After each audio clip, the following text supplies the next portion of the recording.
So the Bureau XCOM Declassified is the origin story set in 1962 North America, essentially setting the tone for the nexus, that flashpoint where XCOM comes into being. And this all starts from a very clandestine group formed by JFK and his group of CIA agents formed the Bureau, but very quickly, based on an alien invasion, they realign themselves and take on an alien threat head-on in North America.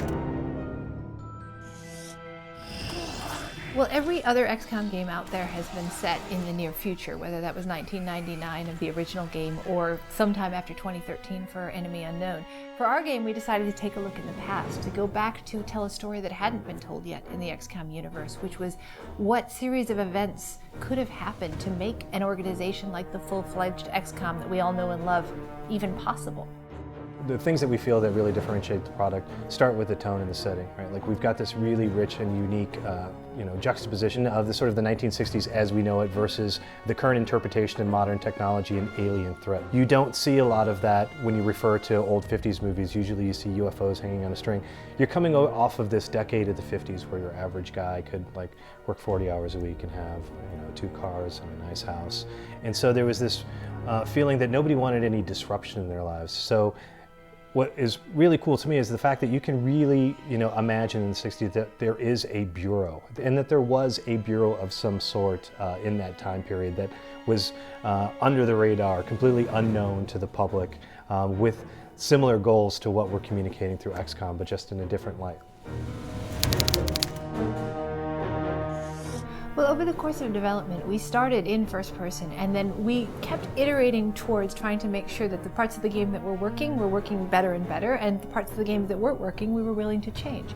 It was really a journey from that first person view of the game that we showed in 2010 to the first third person hybrid that we showed in 2011, where you can see the beginnings of what we're calling battle focus mode now. But it was a little different too. We were still trying to get that feeling of teamwork, the feeling that the player could really have to be responsible. We could hold the player responsible for the decisions that they made for their team, and if they make a mistake and lose one of their agents, they would have to deal with the consequences of that. The integration of permadeath, right? The seriousness of your consequences and your actions, and how that can actually impact your gaming experience for not just for the moment, but for a long duration of time.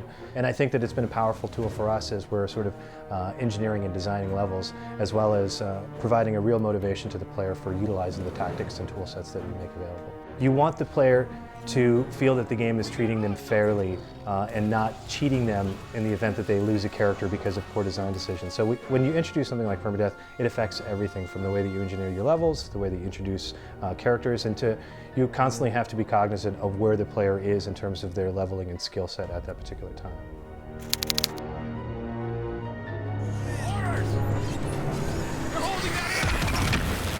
XCOM is a game that requires skill. It requires a player to bring their they're going to be outnumbered on the battlefield. The tech that the outsiders bring is going to be far superior to anything that your team has ever seen, until you, of course, take it and use it against them. And our game really requires people to bring not just their twitch, but their skill, their ability to plan for a team, their ability to use tactics, the ability to take any advantage possible on the battlefield. And we think that that is a core value of the XCOM franchise in general, just having an extremely difficult game that it requires everything you've got to succeed in, and even when you give it everything you've got, sometimes you still have setbacks.